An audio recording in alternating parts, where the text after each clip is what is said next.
Brian. Do you want me to call you Brian or Bam? Try calling me Bam for a while. Bam. Bam. All right.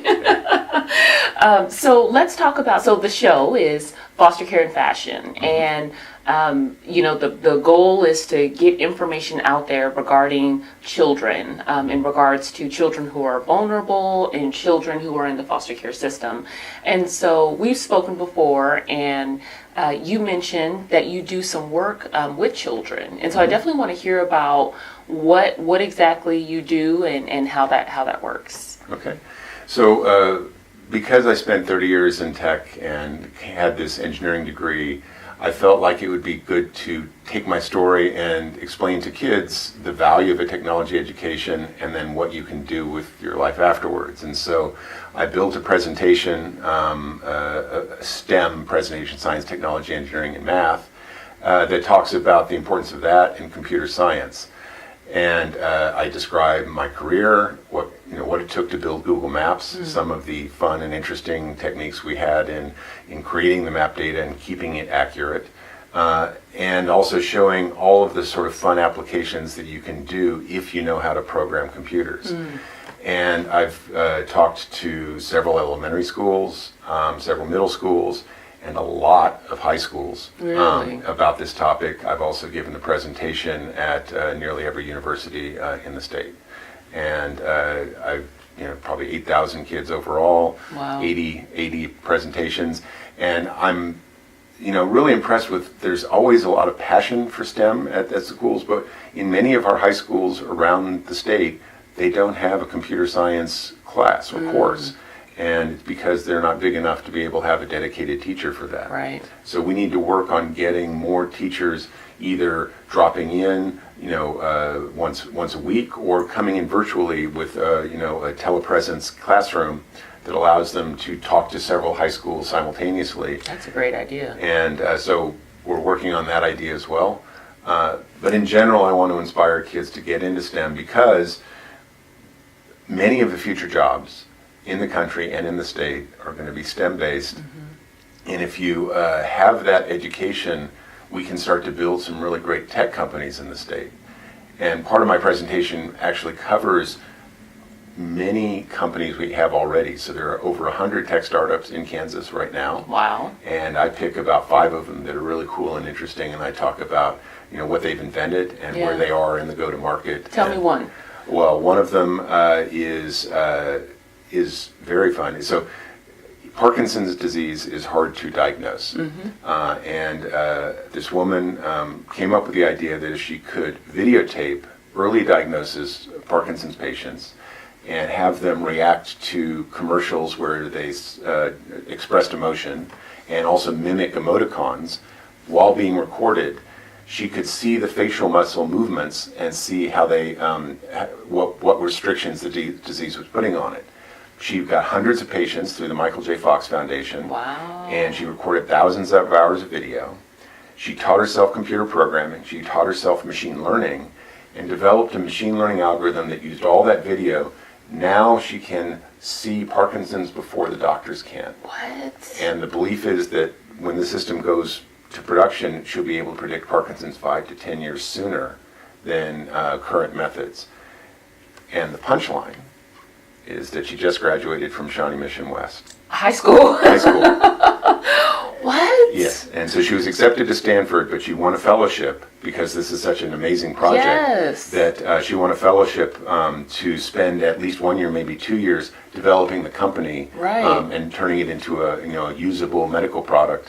And so that's what she's working on right now. Her name's Erin Smith. Wow. And that was just one of the people I got to meet and talking to people around the state. That's amazing. Who thinks of that?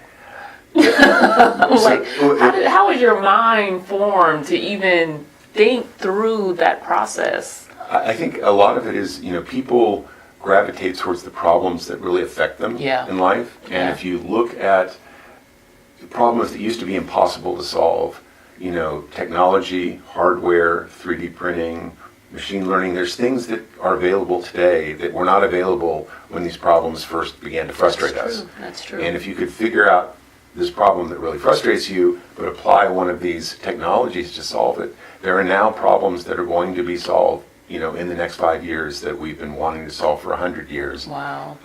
Because new tech is coming into play. And, I think that's a powerful message. That truly is. And the fact that technology works with, these issues that are life-changing for families and can actually reverse it. So tell me what the benefit is of diagnosing Parkinson's disease 5 to 10 years before. Well, one of the challenges is that there are treatments. There isn't a cure necessarily, but there are treatments that can slow the progress of the disease. And if you can apply it earlier, then you have a longer period of time with less of the impact of the disease. And so this is a big quality of life. Yeah. And so the ability to do that will help people understand that they have Parkinson's, but far, far earlier, and can decide, their doctor or themselves can decide the course of treatment to go. I love it. And her name is Erin? Erin Smith. Erin Smith. I am literally going to Google her. Her company is called Faceprint. Faceprint. Yes. Okay, beautiful. Well, let me ask you this. In concern of the foster care system, do you see anything that we can do technologically to help improve the many challenges that exist?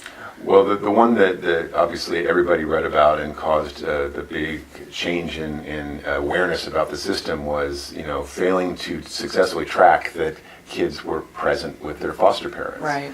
And I think we could create, a simple web app or an app on your phone that the kids could have and that the parents could have that could involve checking in and showing that they're together. Okay. And that Foster parents? Foster Okay. parents, yeah, and that everything's okay.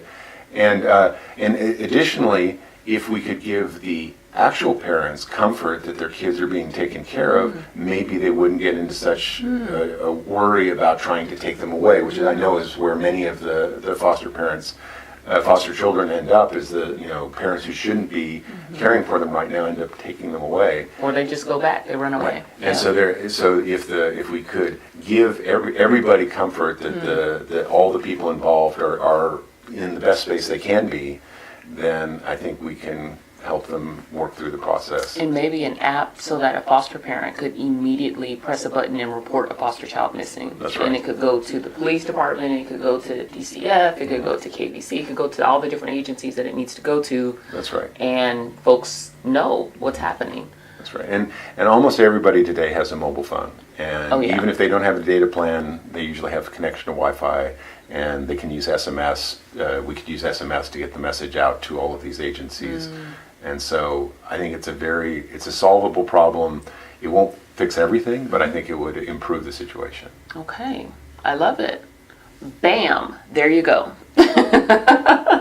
All right, well, thank you for that technological discussion as it relates to children and the importance of technology and STEM education. I think you're definitely onto something, and thank you for traveling and talking to all of these kids in Kansas, because sometimes it just takes that one person to come in and kind of spark a fire, and it can literally ignite something and change a child's entire future. So, good work. Thank you. Okay.